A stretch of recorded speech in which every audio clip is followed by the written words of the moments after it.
Hello student, आज हम class 6 की हिंदी की वर्कशीट नंबर 13 को डिस्कस करेंगे, जिसकी डेट है 10 नवंबर 2020। और बच्चों, यह वर्कशीट आपकी पाठ्यपुस्तक बसंत से ली गई है, जिसका पार्ट है नादान दोस्त, और भाग नंबर 6 को आज हम डिस्कस करेंगे। तो सबसे पहले बच्चों, आप इसमें अपना नाम और अपने क्लास टीचर का नाम यहाँ पर जरूर लिखें, और यदि आपने अभी तक चैनल को सब्सक्राइब नहीं किया तो सब्सक्राइब कर लें और वीडियो को लाइक करें। तो बच्चों देखिए, पिछले कार्यपत्रक में हमने पढ़ा कि दोपहर में माँ दोनों बच्चों को पास सोता न देखकर बाहर निकल आई और माँ ने दोनों को डांट डपट कर फिर कमरे में बंद कर दिया और आप धीरे धीरे उन्हें पंखा झलने लगी। अब दोनों बच्चों को नींद आ गई थी। अब हम इससे आगे पढ़ेंगे। इतना हमने पिछली वर्कशीट में पढ़ लिया था। ठीक है बच्चों, तो देखिए आगे क्या होता है। 4 बजे यकायक अचानक से श्यामा की नींद खुली। किवाड़ खुले हुए थे।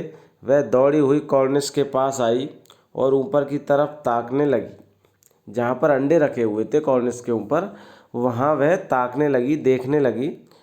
टोकरी का पता न था, संयोग से उसकी नज़र नीचे गई और वह उल्टे पाँव दौड़ती हुई कमरे में जाकर जोर से बोली, भैया अंडे तो नीचे पड़े हैं। बच्चे उड़ गए।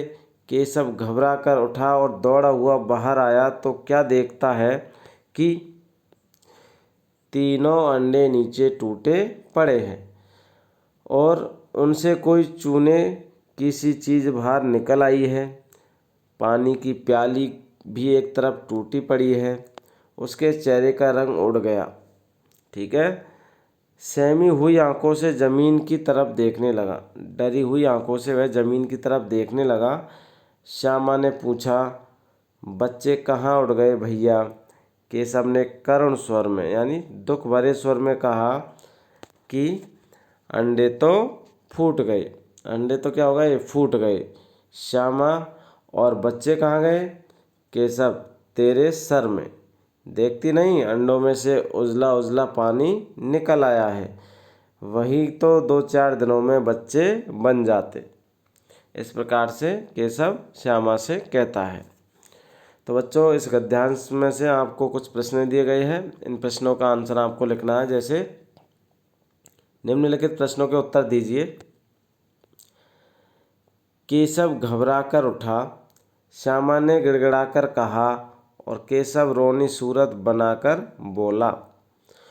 ऊपर लिखे वाक्यों में जो 3 वाक्य दिए गए हैं, पहला, दूसरा और तीसरा, वाक्यों में रेखांकित शब्द, जैसे कि रेखांकित शब्द क्या है? रेखा जिसके नीचे है गिड़गिड़ाकर, गिड़गिड़ाकर और बनाकर।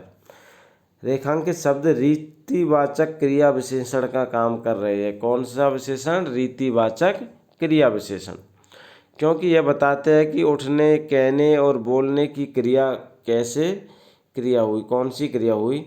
तो कर वाले शब्दों के क्रिया विशेषण होने की एक पहचान यह भी है कि ये अक्सर क्रिया से ठीक पहले आते हैं। कौन से विशेषण?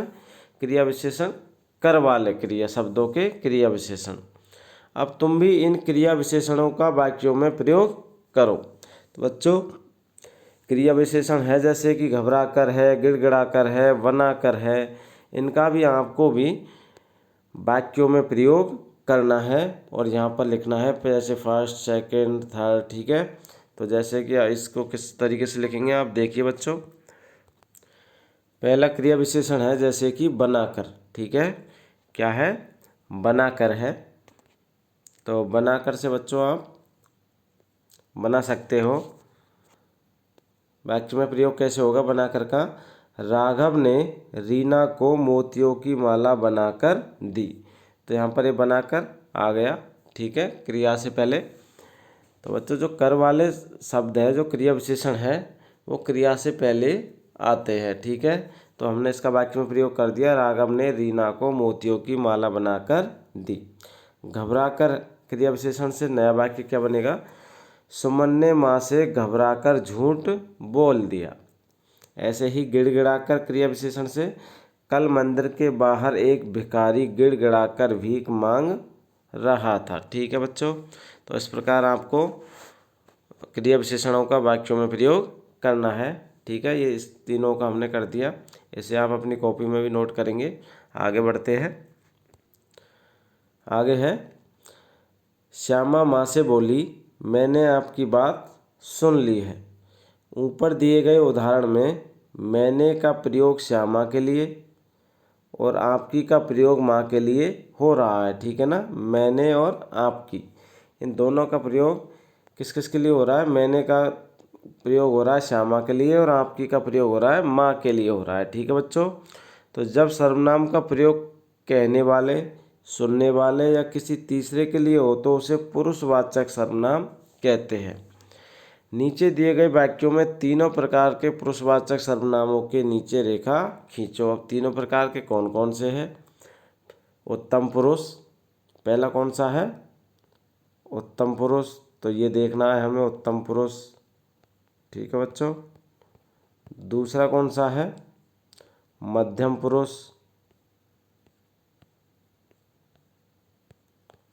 और तीसरा है अन्य पुरुष। पहला उत्तम, दूसरा मध्यम और तीसरा अन्य पुरुष। तो ये क्या हो गया? पुरुषवाचक सर्वनाम के प्रकार हो गए, ठीक है बच्चों। तो तीनों प्रकारों के नाम मैंने आपको बता दिए। अब हमें नीचे कुछ वाक्य दिए गए हैं, कुछ लाइनें हैं, पंक्तियां हैं। इनके नीचे जो, इन पंक्तियों में जो हमें यहाँ पर पुरुषवाचक सर्वनाम है तीनों प्रकार के, उनके नीचे क्या करना है? लाइन खींचनी है, अंडरलाइन करना है, ठीक है बच्चों। तो पहले पढ़िए। एक दिन दीपू और नीलू यमुना तट पर बैठे शाम की ठंडी हवा का आनंद ले रहे थे। तभी उन्होंने देखा कि एक लंबा आदमी लड़खड़ाता हुआ उनकी ओर चला आ रहा है। पास आकर उसने बड़े दयनीय स्वर में कहा कि मैं भूख से मरा जा रहा हूँ, क्या आप मुझे कुछ खाने को दे सकते हैं? तो बच्चों यहाँ पर आपको इन पंक्तियों में से पुरुषवाचक सर्वनाम के प्रकारों के नीचे क्या करनी है? लाइन खींचनी है, अंडरलाइन करना है। तो आप यह कार्य कैसे करेंगे? देखिए बच्चों।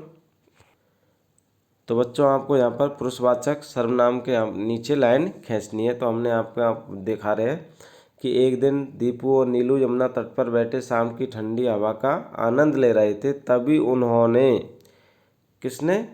दीपू और नीलू के लिए आया है यहाँ पर। तो उन्होंने क्या है? अन्य पुरुष है। देखा कि एक लंबा आदमी लड़खड़ाता हुआ उनकी, ये भी अन्य पुरुष हो गया, और चला आ रहा है। पास आकर उसने भी क्या है? अन्य पुरुष। बड़े दयनीय स्वर में कहा कि मैं, ये क्या हो गया? उत्तम पुरुष हो गया बच्चों। मैं भूख से मरा जा रहा हूँ। आप सामने वाले के लिए है, तो ये हो गया मध्यम पुरुष। मुझे है बेटे बच्चों उत्तम पुरुष, कुछ खाने को दे सकते हैं। तो यहाँ पर बच्चों उत्तम पुरुषवाचक सर्वनाम में मैं और मुझे आया है। मध्यम पुरुषवाचक सर्वनाम में बच्चों आप आया है। और अन्य पुरुषवाचक सर्वनाम में क्या आया है? उन्होंने, उनकी और उसने। तो ये सभी क्या है? पुरुषवाचक सर्वनाम के प्रकार है, ठीक है बच्चों। तो यह कार्य आप आसानी से पूरा कर सकते हैं। आगे बढ़ते हैं। आगे देखिए बच्चों, सोचकर लिखिए कि श्यामा की आंख अचानक क्यों खुली होगी। तो यह बच्चों आपको कल्पना करके लिखनी है, सोच कर लिखना है कि श्यामा की आंख अचानक यकायक क्यों खुली होगी। तो इसके बारे में आपको यहाँ पर लिखना है 2 से 3 लाइन, और यह कार्य आप स्वयं करेंगे। कोविड के संदर्भ में उचित व्यवहार संबंधी संदेश है बच्चों आपके लिए कि 2 गज अथवा 6 फीट की शारीरिक दूरी का पालन करें। यानी आप जिससे भी मिले उससे 2 फीट की दूरी बनाए रखें। 2 गज की दूरी यानी 6 फीट की दूरी बनाकर आपको रखनी है, और अपने आप को स्वस्थ रखना है। और समय समय पर आप अपने हाथ साबुन और पानी से भी धोते रहे, ठीक है बच्चों। यह कार्य आप जल्दी से करके अपने टीचर के पास भेजेंगे। Thank you for watching.